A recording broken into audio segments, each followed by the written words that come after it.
চীন এবং ডক্টর ইউনূসের সম্পর্ক কেমন হবে এই জিনিসটি খুবই গুরুত্বপূর্ণ বিষয় বর্তমানে। কেননা বাংলাদেশ এবং চীনের মধ্যে যে সম্পর্ক রয়েছে তা মূলত অর্থনৈতিক, সামরিক এবং সকল দিক থেকে খুবই গুরুত্বপূর্ণ।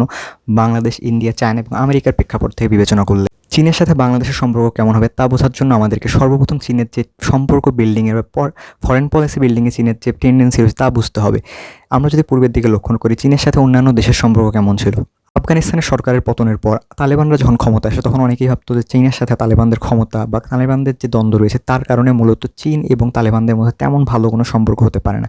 কিন্তু চীন খুব দ্রুতই পদক্ষেপ নেয় এবং তালেবানদের সাথে খুবই ভালো একটি সম্পর্ক স্থাপনের জন্য খুব দ্রুত এগিয়ে যায় এবং তালেবানদের সাথে বৈঠকের মাধ্যমে চীন কত বেশি ইনভেস্টমেন্ট করতে পারে তালেবানদের জন্য এবং আফগানিস্তানের জন্য সেই বিষয়টি পর্যবেক্ষণ করে এবং খুব দ্রুত একটি প্রস্তাবও দিয়ে ফেলে।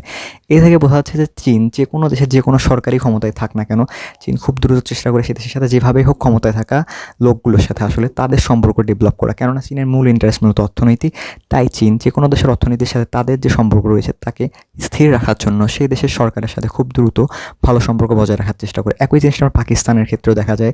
ইমরান খান ক্ষমতা থেকে চলে যাওয়ার পর পাকিস্তানের সাথে আসলে চীন ভালো সম্পর্ক বজায় রাখার চেষ্টা করেছে এবং শ্রীলঙ্কার ক্ষেত্রেও দেখা যায় এবং অন্যদিকে মালদ্বীপের ক্ষেত্রেও দেখা যাচ্ছে।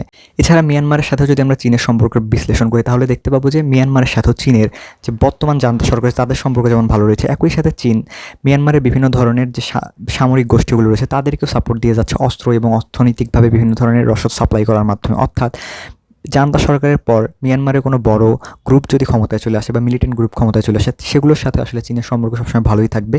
এই জিনিসটি চীন সবসময় দুই পক্ষকে সাপোর্ট দিয়ে থাকে। এজন্যই মূলত চীনের সাথে বর্তমানে যে সম্পর্ক রয়েছে বাংলাদেশের, ভবিষ্যতে চীন খুব দ্রুত হয়তো দেখা যাবে যে তারা খুব দ্রুত বাংলাদেশকে আরও বড় কোনো প্রস্তাব দেবে এবং বাংলাদেশের সাথে সম্পর্ক ভালো রাখার জন্য দ্রুত পদক্ষেপ নেবে। অর্থাৎ ডক্টর মোহাম্মদ ইউনূস বা অন্য যে কেউ ক্ষমতায় আসলেও বাংলাদেশের সাথে চীন সবসময় ভালো সম্পর্ক বজায় রাখার চেষ্টা করে। কেননা বাংলাদেশের মাধ্যমে ইন্ডিয়াকে চাপে রাখা একমাত্র বুদ্ধি হচ্ছে চীনের হাতে। তাই ইন্ডিয়াকে চাপে রাখার জন্য বাংলাদেশকে সবসময় প্রয়োজন হবে চীনের। আর অন্যদিকে বাংলাদেশকে অর্থনৈতিকভাবে যেমন বাংলাদেশের বিভিন্ন মেগা প্রকল্পে তারা যুক্ত এবং বাংলাদেশে বিভিন্ন ধরনের বড় বড় ইনভেস্টমেন্ট রয়েছে চীনের। এজন্য মূলত বাংলাদেশকে কোনো ক্রমে হাতছাড়া করতে চাইবে না চীন। অর্থাৎ চীনের সাথে ডক্টর ইউনূসের সম্পর্ক ভবিষ্যতে ভালো হওয়ার সম্ভাবনা রয়েছে।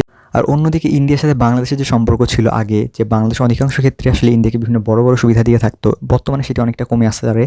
কেননা ডক্টর ইউনূসের যে টেন্ডেন্সি রয়েছে তিনি অনেকটা এগ্রেসিভ পলিসি ইউজ করবেন চীন এবং ইন্ডিয়ার ক্ষেত্রে। তিনি এক্ষেত্রে চেষ্টা করবেন যে দর কষাকষির মাধ্যমে ইন্ডিয়ার কাছ থেকে কত বেশি সুবিধা আদায় করে নেওয়া যায়।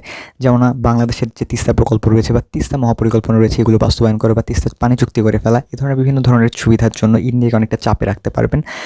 আর অন্যদিকে চীনের সাথে একটা নিউট্রাল স্ট্যান্ড বজায় রাখার চেষ্টা করতে পারেন। এই জিনিসটা আমরা আশা করতে পারি, কেননা বাংলাদেশও আসলে চাইবে না তাদের অর্থনীতি অনেক বড় কোনো প্রভাব আসুক চীনের ক্ষেত্রে। চীনের সাথে সম্পর্ক খারাপ করলে বাংলাদেশ অর্থনৈতিকভাবে অনেকটা দুর্বল অবস্থায় চলে যেতে পারে।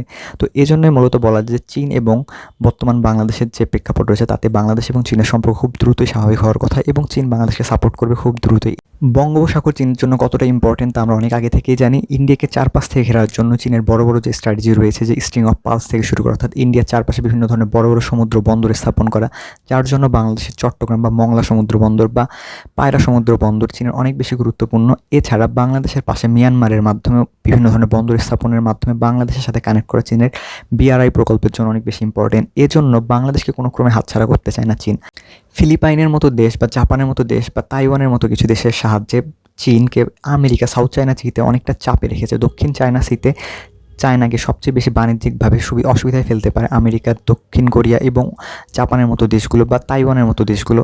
এছাড়া ফিলিপাইনেতে যুক্ত হয়েছে। বর্তমানে এই জোটকে বলা হয় জাপান, তাইওয়ান এবং জাপান, আমেরিকা, ইউএসএ এবং অন্যান্য কিছু দেশের সমন্বয়ে গঠিত এই স্কোয়াড নামে একটি সংগঠন রয়েছে। এই কারণে মূলত বাংলাদেশের ইম্পর্টেন্ট আরও বেশি চায়নার কাছে বৃদ্ধি পেয়েছে। তাই কোনো ক্রমে বাংলাদেশের মতো দেশ বা মিয়ানমারের মতো কোনো দেশকে চীন কোনো ক্রমে হাতছাড়া করতে চাইবে না।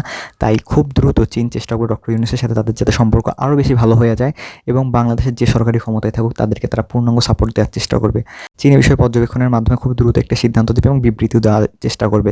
বর্তমানে তারা একটি বিবৃতি দিয়েছে যে বাংলাদেশের একটা ইন্টারনাল বিষয়, তাই তারা তেমন বেশি নাক গলাবে না। তাই যারা বাংলাদেশে চায় যে খুব দ্রুত স্টেবিলিটি চলে আসুক এই বিষয়ে তারা একটি বিবৃতি দিয়েছে এবং ডক্টর ইউনূসকে সাপোর্ট করার ব্যাপারে তারা খুব দ্রুতই আসলে একটা বিবৃতি দেওয়ার সম্ভাবনা রয়েছে। এই বিষয়ে আপনাদের গুরুত্বপূর্ণ মতামত জানাতে পারেন আমাদের কমেন্ট বক্সে। চীন এবং বাংলাদেশ সম্পর্ক কেমন দিকে যেতে পারে, এছাড়া আপনারা কোন বিষয়ে ভিডিও চান তাও জানাতে পারেন আমাদের কমেন্ট বক্সে। দেখা হবে অন্য কোনো আলোচনা। ইনশাআল্লাহ, বাই।